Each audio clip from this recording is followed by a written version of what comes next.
Hi, guys. Before we start this episode, I have a question for you. Do you know there are two things that you should do to your garden this fall? You can find both of these items, links to them, and discount codes because let's face it, those are important at soulyrested.com/soil. The first thing, you need to be putting your soil to bed with Mineralite soil amendments. They replenish what your soil has lost over the entire growing season, and they feed your soil microbes throughout the winter. So your soil and the microbes in it are ready for spring.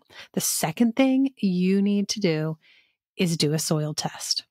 Don't wait until spring. Find out right now the ways that your soil needs repair and start those specific amendments now.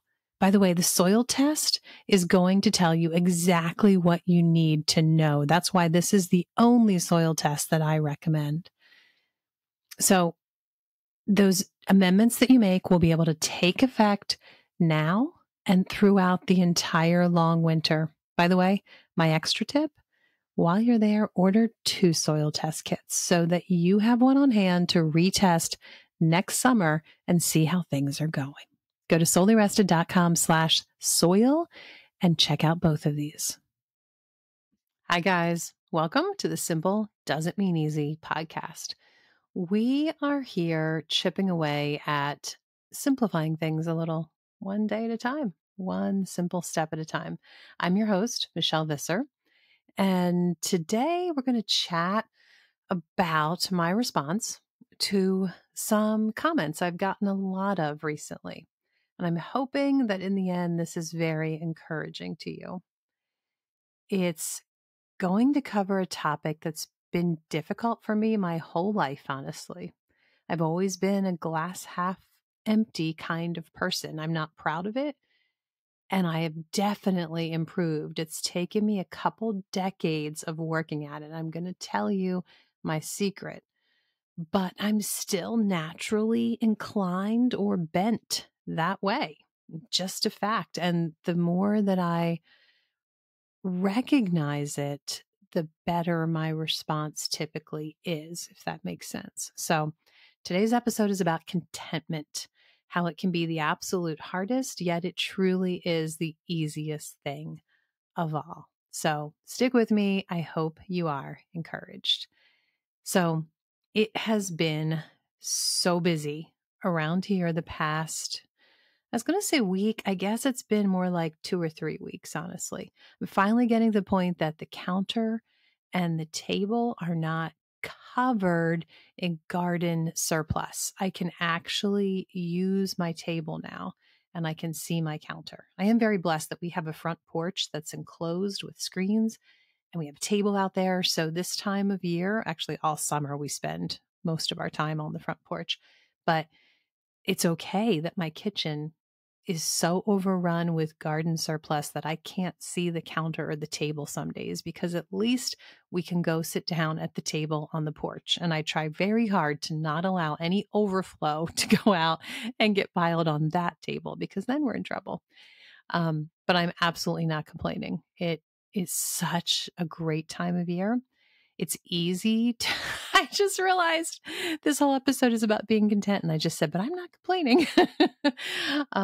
It's really easy to get so overwhelmed by the busyness of this time of year that I don't look around and just breathe it in. Literally the smell of the ripe tomatoes filling the kitchen. And I don't figuratively breathe in the fact that, wow, I'm blessed, so blessed. This is so amazing. I grew all this from seed. Like, it's mind blowing how creation works and how a tiny little seed, one, can produce so much food. And then the really unique, amazing ways that we can preserve it. For me, it's been dehydrating the past few years. Most things I am preserving that way. And it's really just amazing to watch it happen, to watch the food, you know, I don't want to say shrivel or harden because that sounds negative, but to watch the food just shrink and all those nutrients to be compact in a tiny, almost weightless absolutely beautifully bright colored, just beautiful food after it's dehydrated. Anyway, that's a whole different subject, and that's not at all what this is supposed to be about today. um, but the other things we've been going through the freezers. I think I've mentioned on here before.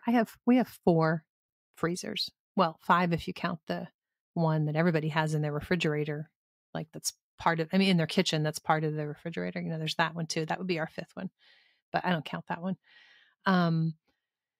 And it's time to process the pigs in another 7 weeks. The butcher comes.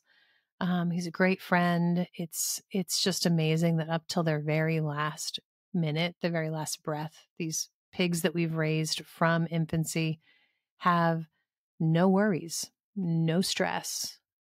And anyway, maybe I should talk more about that in a future episode. I don't talk a lot about the pigs, I feel like. Do I? I don't know. I love it that I have so many different platforms per se that I can connect with people. And I find a lot of people, I'm going on a tangent. Sorry, guys. I find a lot of people have only 1 or 2 ways they really connect with me. In fact, some of you, I recognize your names very well here on YouTube or on my podcast when you leave a comment or over on Instagram, but I don't see you crossing over, and that's totally fine. But my point is that I love it that I can connect in so many places, but I tend to not remember, well, where did I share X, Y, or Z? Because there's so many different avenues that I can share things. And I really am not positive if I talked about pigs much here on the podcast. I'm sure at some point I have. That's the other thing. It's been many long years of doing the podcast, and I tend to lose track of what we've covered over the seasons. Anyway, maybe I can talk more about that in the future. But my point was that we need freezer space. We decided to keep extra pork this year. We raise enough for our family and to provide for many local families with a pork share. People can have a half of a pig or a whole pig, and they decide how they want the cuts to be made. And this year we decided to keep double of what we usually do because we've just been going through more for a couple of different reasons, and we need the freezer space. So all of this is coming back to, not only do I have the produce all over the kitchen and I'm working through 2 dehydrators humming continually, but I'm also working through the freezer, going through it to see what we can eat, what we can use in a different way, what we can process. And part of that has been dog food. Last year, this time when the pigs were butchered last year, we took a lot of organs, lots of liver and heart and things, spleen, that I didn't process all of it then. A lot of it I did, but not all of it. So I'm going through the rest of it now to make the dog treats. And oh my goodness, the dogs love this food. Organ meat is so good for them. And believe me, I know I could turn it into dehydrated powders for our family. And maybe that'll be a step down the road that I am doing more of that. For now, I use Pluck. Highly recommend it. Where can I tell you to go to? I'm not even sure what my code is, but I have a discount code. It's amazing. Oh, I think go to soullyrested.com/dehydrate, because Pluck is a way to season your food, add, I think it's 36 grams of protein in one serving, which is a 1/4 teaspoon. And it's organ meat, and it's seasoned deliciously. I had the owner, who's was a celebrity chef. I had him on the podcast a while back. Really great episode. I'll link that in the show notes. And I'll link where you can find out more about Pluck. So my point is, that's what I do now because I just don't have the bandwidth to think about processing our own organ meat into powders. Like I said, maybe I'll get there. But so I make into dog food. And a huge shout out to our dog food. Love Sunday's dog food. And if you use code Solely Rested, you can save 50% off if you want to try this amazing food. It is completely raw, dehydrated dog food. So it has a shelf-stable life of a very long time, but it's literally raw food and so good for the dogs. And as I'm working through all these livers and spleens and cutting them up and refreezing them, flash freezing, and then putting them in containers, I'm going, I am so thankful for Sunday's dog food that I don't have to do this for their daily food. This is just for their extra treats. This is really long intro. I'm sorry, guys. This is what always happens when I just sit down and I want to chat with you and catch you up on life. And also, I want to, like I said, I've had something on my mind about contentment that I want to share today. So maybe I should dive into that. But I do want to tell you, go back to episode 135 if you want to know more about Sunday's dog food. And even more importantly, the questions that you should be asking about your dog food if you'd like to make sure that your dogs are eating a decent, balanced diet, because their food matters too. So that's episode 135. And go to soulyrested.com/dog for more details about Sunday's food specifically, and the other food that we love feeding our dogs, and all the enrichment toys we love to use with them, all their favorite things. soulyrested.com/dog. Okay.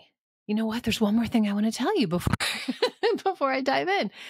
I think it's going to be next week. I'm excited about an upcoming episode.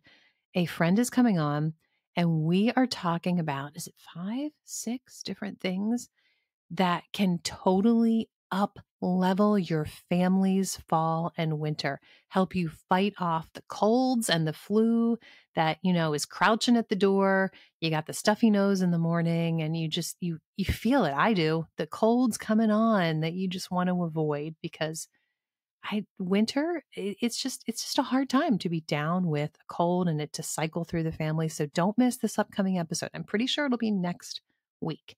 It'll definitely be within the next few weeks. And it's all about these, like I said, I think it's 6 different botanicals that you can use in your everyday life to stay healthy. And it's fun. It's exciting. And there's going to be a giveaway. Really excited about that. So don't miss this episode. I think it's going to be a game changer for you. Okay. Now, focus, Michelle. Refocus. Being content. The hardest and yet the easiest thing of all. So the 2 comments, well, let me start with one. One comment that I've gotten a good bit lately. It's kind of surprising. And by the way, when I say I get a comment, I mean any one of those many places I mentioned that people are connecting with me on a daily basis. Typically, Instagram is where there's the most conversation going on, just because that platform is really in tune to a conversation. It's an easier platform to really connect well. But here on YouTube as well, and like I said, on the podcast, I've gotten a surprising number of people recently use the words, "You're so lucky." And I think most of them mean it well-meaning. I really do. But sometimes you can tell it's not really a well-meaning thing. It's more like, you're privileged and I'm not. And regardless, however you mean it to sound when you say it to someone, there's hints of like a defeatist mentality. Am I right? That someone else has it better than me. They're so lucky. And we all need to make the most of what we have where we are. And we don't know about that other person's life. We just know what we've seen. We have no idea what's going on behind the surface, what grief they might be dealing with, what personal issues that they would never share, but,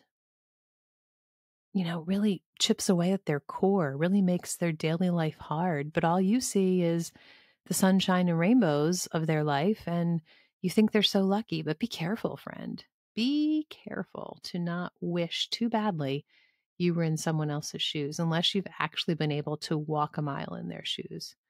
And, you know what? Let me read to you a quote from C.S. Lewis, one of my favorite authors.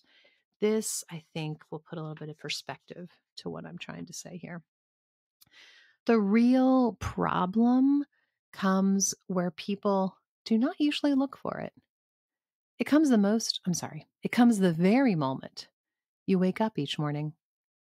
All your wishes and hopes for the day rush out you like wild animals. I just read that sentence, I really like reading and I'm just tripping over my words right now.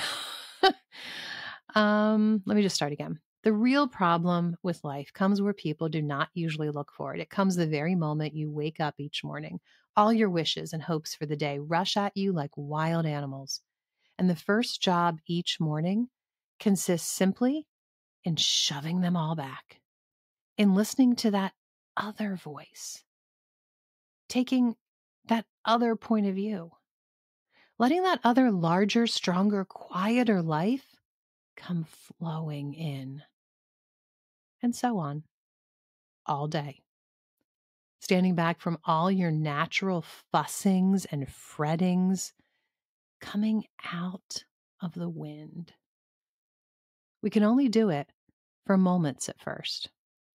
But from those moments, the new sort of life will be spreading throughout our system. And that's what I meant about it's been decades that I've been fighting this empty cup mentality. But I do find in the beginning, it was just for moments I could fight it. And now it really is flowing more through my mindset than it used to, at least. Not claiming perfection here, not whatsoever. But I've talked before about my 4-8 attitude. And it comes up a lot because it's just something that really, I have to bring it up a lot in my mind. Because it makes a world of difference. Your perspective is everything. By a 4-8 attitude, I'm referring to 4:8, Philippians 4:8. And that verse makes it clear what our focus should be on a regular basis. Whatever is true, whatever is noble, right, pure, lovely, admirable, excellent, and praiseworthy. Those are the things we are supposed to think on. But here's the kicker that I learned long ago. Any situation, even the vilest, even the worst situation you could imagine yourself in, sheer agony, even in that moment, there is something noble or right or pure or lovely or admirable or excellent or praiseworthy to think on. There is. I challenge you to try, because that was life-changing for me when I challenged myself and I thought, there's no way. There is no way in the middle of like the worst moment of my day that I'm going to find something pure or admirable to think about. There's just no way. But there is every time. And when I focus on that aspect or that quality of my moment or of the things around me, it changes things. It doesn't make life easy. It doesn't get rid of the pain or the problem I'm facing, but it gives me a little bit of oomph, a little bit of strength, a little bit of hope to press on. So a 4-8 attitude is life-changing. And it is the absolute, for me, the core of any possibility of contentment. And the thing is, like I titled the episode, it's actually possibly the easiest thing to do, because the dealing with the actual pain, the facing that actual problem, the mess that's in front of you that you have to clean up, that's the hard part. But finding something to be content about in the midst of it, that's the easier part. Like it's not the work, it's the mental work. And it's much easier than trudging through the hard stuff. But when you flip that switch, right, you do that mental work, then the trudging through the hard stuff is a little more doable. It's definitely easier. So, my point is, when somebody says, "Oh, you're so lucky," you know what? You are too. We all are. We all, in every minute that we're facing the awful, horrible, difficult barriers, we also are very blessed, and we also have something admirable and excellent to focus on. All of us. We do. We really do. Okay, guys, if we're concerned about the nutrient quality of our food, we really need to think about the nutrient quality of our soil if we're growing some of our own food as well. I really can't recommend cover crops enough. They've kind of revolutionized the way that I garden. Cover crops are a living mulch. They suppress weeds, they attract beneficial insects, they control erosion, they hold moisture into the soil, and when the cover crops decay, they give nutrients back to the soil. So those nutrients are there and ready for my garden next spring. Go to soulyrested.com/cover and find out what cover crops I recommend. Also, you'll find a really great cover crop guide that I link to at soulyrested.com/cover. The second thing that a few people have told me, and it got my attention, and it relates to the same idea, but instead of saying you're lucky, they're more like, oh, how wonderful that you have, and then fill in the blank, whatever it is. That you have all that land, that you have all the fresh air in New England, how wonderful that you have an area you can grow so much food, or, it goes on and on. But if you are envious towards someone else about their situation, especially if it relates to like a homesteading lifestyle, definitely I challenge you to go back and listen to the last episode. We chatted about 6 things you can do, absolutely no matter where you live, no matter what your life situation is, that you can have. I called it a homesteady-ish lifestyle. And it's all about your outlook and your efforts. And you can have the outlook and make the efforts even in a condo in the city. So that's the first thing I would tell you. Go back and listen to that episode. Be encouraged. Second of all, keep in mind that I could say the same thing if, like, let's say it's somebody who lives in Center City who is telling me those things I mentioned.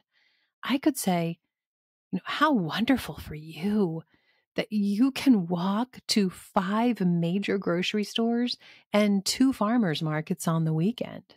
And how lucky for you that you don't have to spend an exorbitant amount on gas when you just go to do an errand. And I could go on and on and on, right? Like, there's absolutely benefits to any location that you live and any lifestyle that you're currently in. Also, I firmly believe that as a Christian, God lays our boundaries in pleasant places. It says that in Psalm 16. And here's the thing that people get tripped up on. They think, oh, where I am now isn't pleasant. How can anybody say it's pleasant that I'm living in the middle of the suburbs and all this congestion when I really just want land and fresh air? How can you say it's pleasant? Well, here's the thing. First of all, it's where you are called to right now. It's where you have been placed.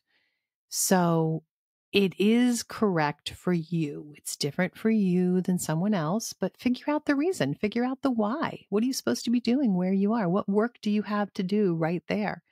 And second of all, we need to allow God to define what is pleasant for us currently. His economy is so different than the world's economy. And pleasant in God's eyes does not mean that dream you have of whatever it is you want, whether it's a mansion on a lake or a farm in the woods. Like, that doesn't mean that's what God has defined is pleasant and beautiful according to his value system and his economy for you and what is the best for you right now. Also, his timing is so different than ours. A day is 1,000 years and 1,000 years is a day to him. So know that his timing is perfect. It's not slow. It's not fast. It's actually perfect, no matter how we might view it. And also, as a Christian, my only true valuable portion in my life is my relationship with Christ. I mean, that's what everything else stems from. So actually, the verse before the one about boundary lines, it's in Psalm 16. Let me pull it up here. Lord, you alone are my portion and my cup. You make my lot secure. The boundary lines have fallen. for me in pleasant places.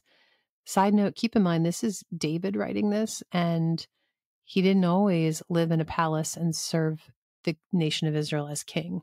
He had some really difficult times. He was living in caves and fearing for his life for long bouts at a time. So, in all those times, though, he would have said the boundary lines were pleasant. Just a side note.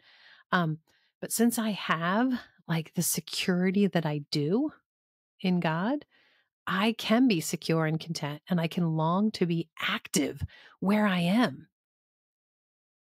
Which reminds me of one of my favorite verses in 1 Corinthians. Be steadfast, immovable, always abounding in the work of the Lord. So it doesn't say to only be steadfast, immovable, and working hard when you're really happy and have everything you wanted, right? It's always, it's no matter where you are, no matter where those boundary lines currently are, rest knowing that His plan is good. That is a pleasant line He has placed there. And you can be steadfast and you can be abounding in the work right where you are. So be busy where you are planted. That's my advice for you. And I really didn't intend to be sharing so many Bible verses. It's just when I sit down to chat, that's kind of naturally where things go, because I don't know. I mean, as a Christian, when I'm not reading from something or giving you my 10-point checklist, like everything kind of hinges on my faith. So, like I said, I didn't intend for this to be so heavy in that, but I hope whether you are a believer or not, whether you've ever picked up a Bible or not, I really do feel that these principles are principles that are really useful and good for everyone, no matter where you stand on the spectrum of your faith. But if you want to know more about mine, anytime, reach out, because I am always happy to chat about that. But I hope this was encouraging, and I hope that you have been convinced that, yes, being content can be the hardest thing of all. But if you work at it, if you work at that 4-8 attitude, and you can trust in the fact that being content can actually be the easiest thing you can do in the moment, and it can make everything else a little easier too. So take heart, friend. Be busy where you're planted. Be content. So thanks for listening, friends. Remember, it is easy to forget how blessed we are to live this life. So enjoy the simple, everyday efforts. It's not easy, but it is a good life.